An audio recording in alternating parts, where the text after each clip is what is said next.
Nabasuje mu izina ry'Umwami wacu Yesu Kristo. Ni Jacqueline Musoni uturuka mu itorero ry'Imana mu Rwanda, Church of God CDC. Twishimiye gukomezanya namwe muri izi nyigisho twiga z'ibyerekeye muri iyi minsi y'imperuka. Uyu munsi tugiye kwiga icyigisho kivuga ngo Imana ni y'umuntu ku giti cye. Turasenga rero kugira ngo Imana ibahe umutima wumva no kumva icyo umwuka w'Imana ashaka kutubwira. Reka tubanze dusenge. Turagushimiye Data uhoraho kuri Imana nzima, Imana itwitaho, Imana yaturemye kandi tubereho iminsi yose.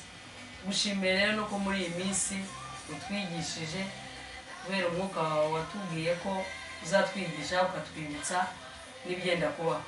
Turagusabye kugira ngo ufate ku mitima y'abagiye kumva inyigisho kugira ngo babashe gusobanukirwa no kumva neza icyo ushaka kubabwira. Twese tugirane ibihe byiza, tubikwambaje mu izina rya Yesu. Nk'uko tumaze kubivuga ko tugiye kwiga umutwe w'amagambo uvuga ngo Imana ni y'umuntu ku giti cye. Mu by'ukuri Imana yaremye umuntu mu ishusho yayo, ariko irema umuntu ari unique. No kuvuga umuntu ni umuntu we wenyine wabayeho umeze ko uriho umeze ko, ndetse nta n'uzabaho umeze nkawe. Bivuze ngo uko Imana yakuremye, uko ukora ibintu, uko uvuga, uko yakugambiriye kuva kera, hari n'ibyo Imana yagambiriye uzakora byakuzanye muri isi.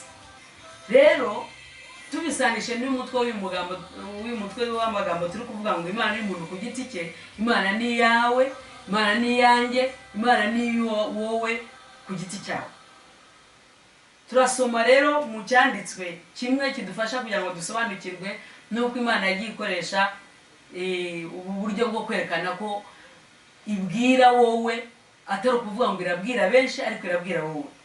Turabisoma mu Gutegeka kwa 2 igice cya 28 guhera ku murongo wa mbere, aho bavuga ngo nugira umwete wo kumvira Uwiteka Imana yawe no kwitondera amategeko yawe yose ngutegeka uyu munsi, Uwiteka Imana yawe izagusumbisha amahanga yose yo mu isi, kandi iyi migisha yose izakuzaho ikugereho niwumvira Uwiteka Imana yawe.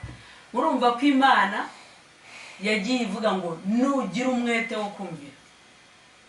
Icyo kintu ni ikintu ugomba kwitaho, kuko Imana si y'abantu benshi, ni yawe, ni wowe ibwira. Ugomba gusobanukirwa n'iki kubwira, kandi n'iki gushakaho ni wowe.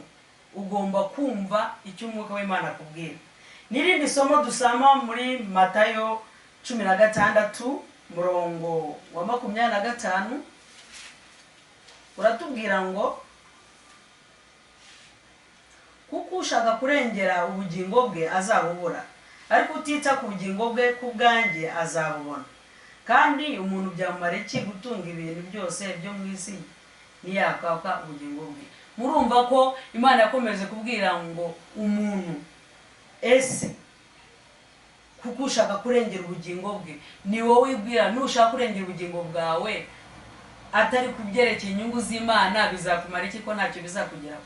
Mu by'ukuri Imana ikomeje kwerekana ko Imana ari y'umuntu ku giti cye.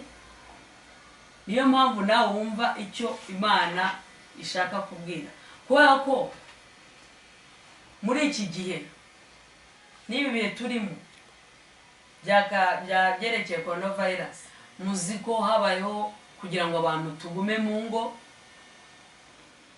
tutabasha kugenda kugira ngo hatabaho kwanduzanya. Rero nk'uko byagaragaye ko umuntu muri iki gihe yabashe guhagarara n'Imana ye, nk'uko n'Imana ikomeza kugenda ibwira umuntu, niko na Satani nawe atagatinze cyangwa agambiriye kugira ngo nawe agende afata umuntu ku muntu, nk'uko Imana ari kubwira umuntu. Muri iki cyanditswe cyo muri Matayo 16 murongo wa 25 haravuga ngo kuko ushaka kurengera ubugingo bwe azabubura, ariko utita ku bugingo bwe ku bwanjye azabubona. iki ni cyanditswe kivuga ko utita ku bugingo niwe urimo kubwirwa. Hariho igihe, hariho naho wafatirwa ubazwa ku giti cyawe, ariko kubera kwizera kwawe kwahagaze ku Mana wamenye, yaba ari muri ibi bihe cyangwa n'ibigiye kuza, ugahagarara ukavuga, ugashira amanga, ukavuga n'ibyiringiro wagize. Ni nayo mpamvu Yesu avuga ngo utita ku bugingo bwe, kuko ushaka kurengera ubugingo bwe azabubura, ariko utita ku bugingo bwe ku bwanjye azabubona.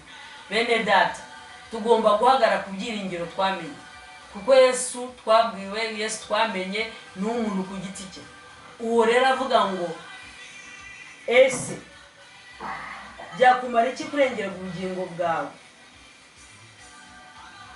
Ngo ariko nutabwitaho, ngo kuko ushaka kurengera ubugingo bwe azabura, ariko utita ku bugingo bwe ku bwanjye azabona. Tugomba kuhamya ibyiringiro byacu twamenye byo kwizera Yesu, twaba tubibazwa n'uwaba ari we wese, tukabihamya dushize amanga.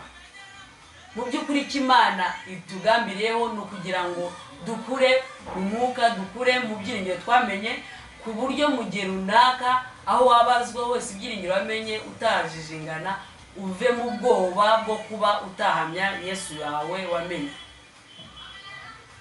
Hari inkuru nashaka kubabwira iri mu byakozwe n'intumwa 19 murongo wa 13 murongo wa 16, aho Paulo yagenda akoreshwa n'Imana ibitangaza, akirukana abadayimoni mu bantu. Nuko hari insoresore zimwe z'umugabo wo mu Yuda zitegereza cyane kuntu Paulo yagendaga, nazo ziravuga ati reka tugende tubikora. Ziragenda ziravuga ziti, zifata abantu ati natwe turabirukana dayimoni, mumuvemo mu izina rya Yesu uwo Paulo avuga. Nuko Paulo iyo dayimoni yari muri aba bantu irabahindukirana ati ari uwo Yesu muvuga ndamuzi, ari na Paulo muvuga ndamuzi, ati ariko mwebwe muri bande? Aho naho n'ahantu haduhamiriza ko ugomba guhagarara ku giti cyawe. Na dayimoni arabizi yuko utagomba kugendera mu izina ry'undi muntu, kuko icyo gihe abo badayimoni bavuye muri abo banjire, muri abo bahungu, ahubwo barirukanka abantu nk'abasazi.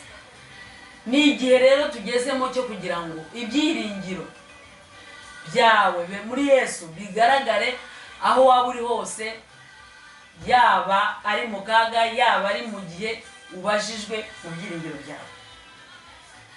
Turasoma kandi no mu Baroma 12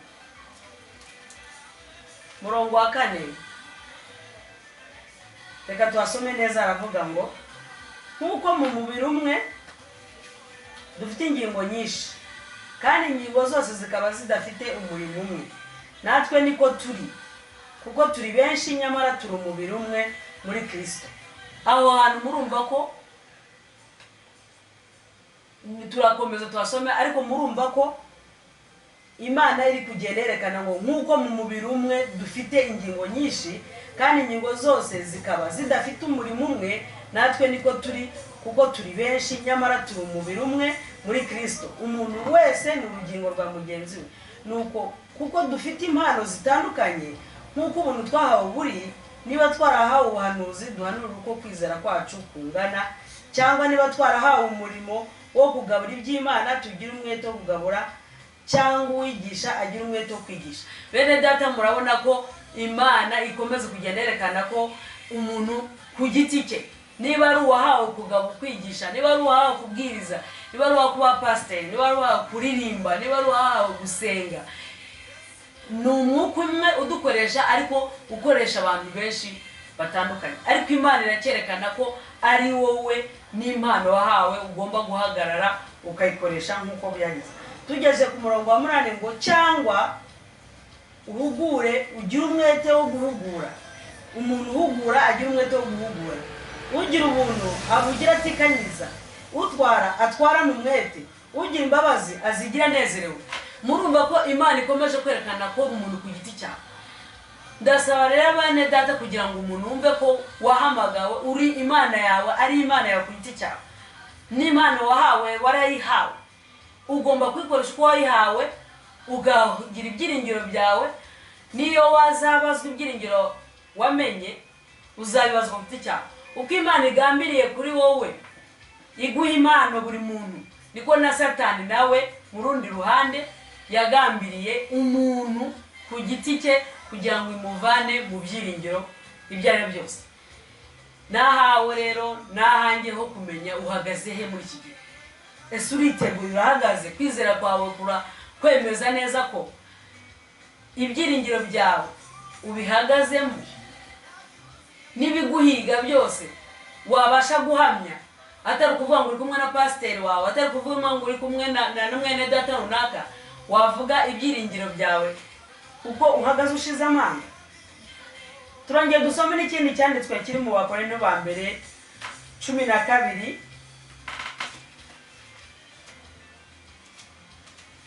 kuva ku murongo wa mbere turageza 31, ariko cyane cyane turibanda kuri 7. Umuntu mwagisoma kuva kuri 7 kugeza kuri 11. Haravuga ngo umuntu wese agahabwa ikimwerekanaho umwuka kugira ngo bose bafashwe.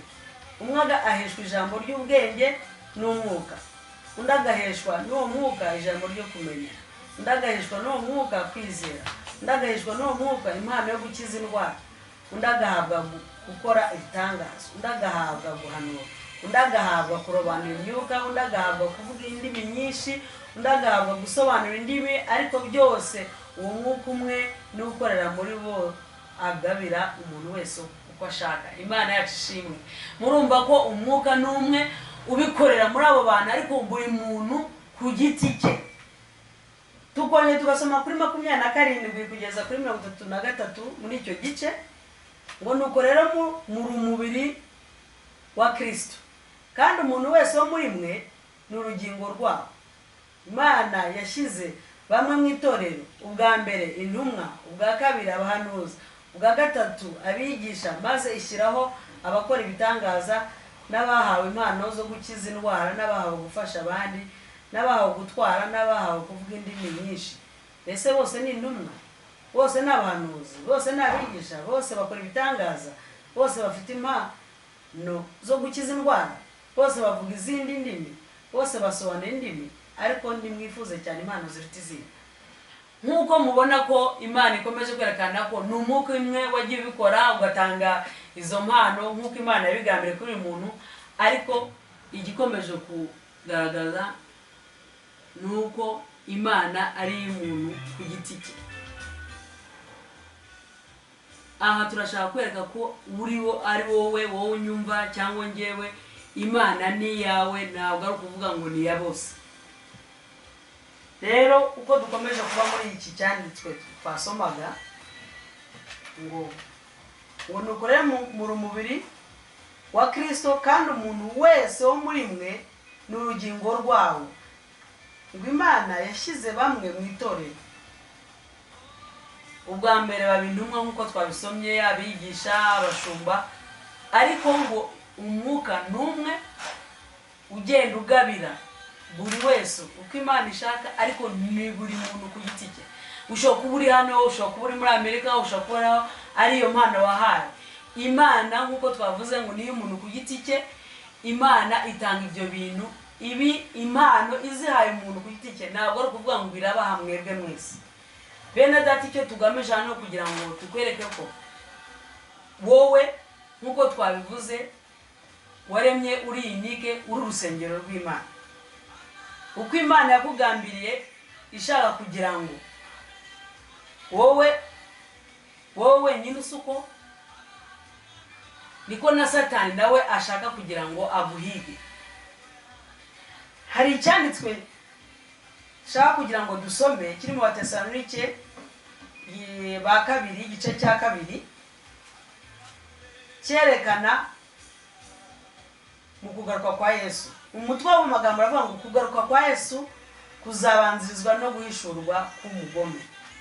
Turabinginga bene data duhere ku murongo wa mbere, kubwo kuzaza k'umwami wacu Yesu Kristo no kuzamutanizaho kwacu, kugira ngo mutanamuka vuba mukava mu bwenge cyangwa muhagarike imitima, naho mwamubitewe n'umwuka cyangwa n'ijambo cyangwa n'urwandiko yuko umunsi umwami wacu umaze gusohora. Ntihakagire umuntu uboshya uburyo bwose, kuko uwo munsi utazaza kurya kwimura Imana kutabanje kubaho, kandi urya munyabugome atarahishurwa ari we mwana wo kurimbuka. Ese iri jambo rashaka kuvuga ngo iki? Urya munyabugome atabanje guhishurwa, atabanze guhishurwa. Ngo ntihakagire umuntu uboshya uburyo bwose, kuko uwo munsi utazaza kurya kwimura Imana kutabanje kubaho. N'uwo mutwe tumaze gusoma ngo kugaruka kwa Yesu kuzabanzirizwa no guhishurwa k'umugome.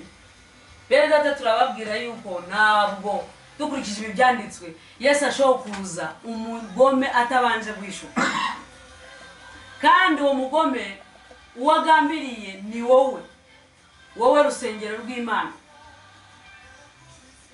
Dusomye ku murongo wa 3 handitse ngo ntihakagire umuntu uboshya uburyo bwose, kuko uwo munsi utazaza kurya kwimura Imana kutabanje kubaho, kandi urya munyabugome atabanje guhishurwa. Bene data ntabwo ibyo bintu bikiri bizaza, ahubwo ni igihe tubirimo. Dushima Imana ku bwa Bibiliya, kuko ibintu byari byaravuzwe kera, ariko ibihe turimo ni ibihe none uwo munyabugome twahanuriwe ubu ngubu none arimo gukora. Hari amavideo menshi tubona, hari abantu b'urubyiruko bafashe n'iki kizira cy'umurimbuzi cyabagezemo, aratelefona akoresheje intoki ze, kuko bamushyizeho irya terambere ry'uwo mugome uwagambiriye ari wowe. Urabuzwa, umwuka w'Imana arakubuza kuba utakemera buri kintu cyose bagushyiramo ngo ni tekinoloji ishaka kugira ngo yaba ari telefone yaba ari amakuru yawe ngo igushyirweho kugira ngo imenye information yo ise nkayi gukontora nk'ari Imana. Bene data turashima Imana kubwira ijambo ry'Imana yuko ibi bihe turimo biri kugaragaza ibyari byarahanuwe, ko turabona ko ari abantu barimo kwakira ikimenyetso. Ni nayo mpamvu Imana muri iki gihe umwuka w'Imana dukangura kugira ngo duhaguruke. Bene data wowe rusengero rw'Imana, wowe ku giti cyawe n'Imana yawe, nuwemere umuntu uzavuga ngo reka gushyiremo tekinoloji ye yose yatuma hari amakuru yawe ashaka kumenya, kuko ubwo bwisanzure Imana niyo yabwihariye. Ariko turabona ko hari indi mbaraga twahanuye ko izaza, kuko nk'uko umutwe watubwiraga ntabwo Yesu ashobora kuza uwo muntu atabanje kugaragaza unyamugome agambiriye wowe. Ubu rero turabona ko byatangiye, hari abantu barimo no kubifata bakumva barishimye, bari smart muri Amerika, muri Sweden, n'amavideo menshi. Tuzakomeza kugenda tubereka ko abantu barimo gufata ikira kinyamaswa mu by'ukuri ariyo chip technology yerekana information cyangwa amakuru yawe yose yagushakaho. Abantu batangiye kuyafata, ariko urabuzwa kutabyemera, kuko Imana yavuze ngo ntabwo azagaruka atabanze guhishukira. Kandi arakubwira ngo umuntu uzakira icyo kimenyetso cy'iyo nyamaswa, uwo ni uzaba mu nyanja yaka umuriro. Turakomeza rero tubabwira ko tugomba gushira amanga tugahagarara n'ibyiringiro byacu twamenye, kandi tukaba abantu bizeye tudatinya igihe runaka cyose twabaza ibyiringiro byacu, kuko hari amasezerano adushyiramo imbaraga. Dusoma mu Byahishuwe 2 duhereye nko ku murongo wa 7 aratubwira ngo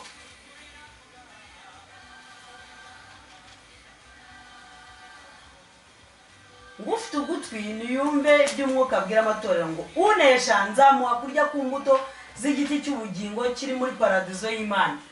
Bene data unesha ni wowe, ntabwo ari abanesha. Unesha nzamuha irindi zina rishya, unesha nzamuha kurya ku giti cy'ubugingo, unesha azabona ubugingo buhoraho. Ni wowe, ntabwo ari mwebwe. Bene data wumve ko ari wowe ubwirwa, wireba abandi, ahubwo wowe nesha, ahubwo wowe hagarara, ahubwo wowe emera guhagarara ugahamya ibyiringiro byawe, kandi ntiwemerere uzaza kuri wowe rusengero rw'Imana agambire kugira ngo agushyireho cya kizira cy'umurimbuzi. Turashima rero ko Imana yatwiteguje kandi twerekana ko uzanesha. Bashobora kugufata uyu munsi bakaba baguca igihanga, undi bakamufatira mu cyaro, undi bakamufatira hanze. Turebe kuri uwo murongo w'Ibyahishwe igice cya 2 murongo wa 10 haranditswe ngo ntutinye ibyo ugiye kuzababazwa, dore Satani agiye gushirisha bamwe muri mwe mu nzu y'imbohe kugira ngo mugeragezwe, kandi muzababara iminsi 10 mubabazwa, ariko ujye ukiranuka uzageze ku gupfa, nanjye nzaguha ikamba ry'ubugingo.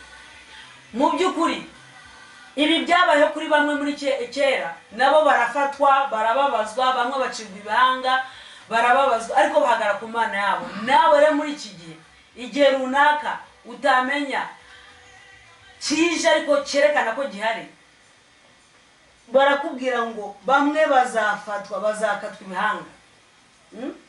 Ngo Satani agiye gushyira bamwe muri mwe mu nzu y'imbohe kugira ngo mugeragezwe, kandi muzamara iminsi 10 mubabazwa. Mugiye kubabazwa muzira Yesu mwamenye. Ni wowe, ntabwo ari mwese.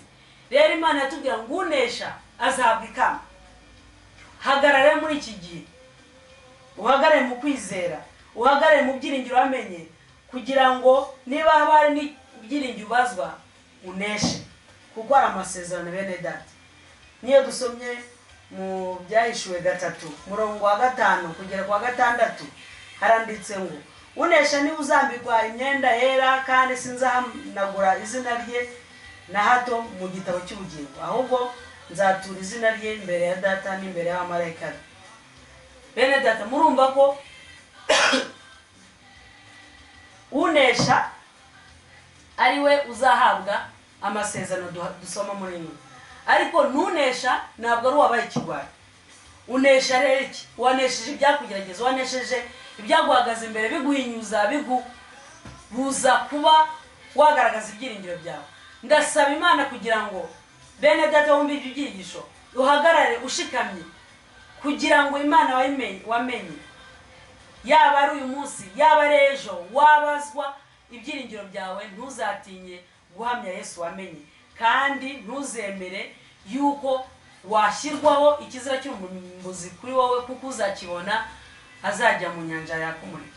Ndasaba Imana rero kugira ngo ibafashe, mugire ibyiringiro, mugire gukomera, mugire kunesha, mugire kuzamura kwizera, kugira ngo ubwo Yesu azagaruka azasange duhagaze twiteguye, kandi nubwo wabirenganyirizwa uzagende wemye uhagaze mu byiringiro wamenye, kuko ijambo ry'Imana ritubwira ngo unesha azahabwa ubugingo buhoraho.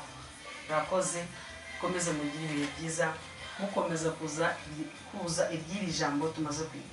Ana turagushimiye, tugushimira iri jambo duhaye, tugushimira ko duteguje kera, kandi uture mu mutima yuko unesha ugiye ugukomeraho uzamuha ubugingo buhoraho, uzamuha izina rishya, uzamuha ikamba ry'ubugingo. Turasabye rero kugira ngo buri muntu wese wumva iki cyigisho abashe kugira ibyiringiro, abashe gukomeza gukomera, abashe guhagarara, kandi ashire amanga mu gihe cyose yazabazwa ibyiringiro yamenye, niyo yabirenganyirizwa azatahe ashize amanga. Turagushimye kugiye gukomeza kwagura abantu bagakomera, bakagira ibyiringiro bikomeye, umwuka w'Imana agakomeza kubana nabo. Tubikwambaje kugiye kubikora mu izina rya Yesu. Amen.